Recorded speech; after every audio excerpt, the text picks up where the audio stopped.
بسم اللہ الرحمن الرحیم۔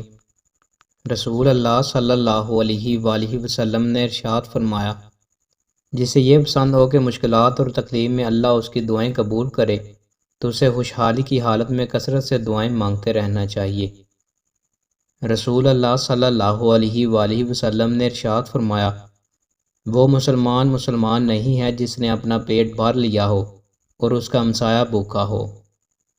رسول اللہ صلی اللہ علیہ وآلہ وسلم نے ارشاد فرمایا، بڑے بھائی کا حق چھوٹے بھائی پر ویسا ہی ہے جیسے باپ کا حق بیٹے پر۔ رسول اللہ صلی اللہ علیہ وآلہ وسلم نے ارشاد فرمایا، جمعہ کی نماز کے لیے جلدی نکلنا حج ہے اور جمعہ کی نماز کے بعد عصر کی نماز کے لیے انتظار کرنا عمرہ ہے۔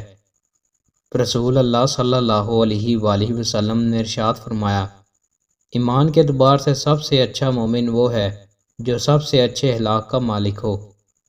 رسول اللہ صلی اللہ علیہ وآلہ وسلم نے ارشاد فرمایا، تم اللہ کی اس طرح عبادت کرو گویا کہ تم اسے دیکھ رہے ہو، ورنہ یہ عقیدہ لازماً رکھو کہ اگر تم اسے نہیں دیکھتے تو وہ تمہیں ضرور دیکھ رہا ہے۔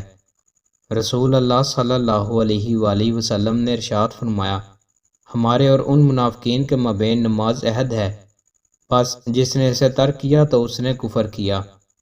رسول اللہ صلی اللہ علیہ وآلہ وسلم نے ارشاد فرمایا، جو جوا کھیلے وہ اللہ تعالیٰ اور اس کے رسول صلی اللہ علیہ وآلہ وسلم کا نافرمان ہے۔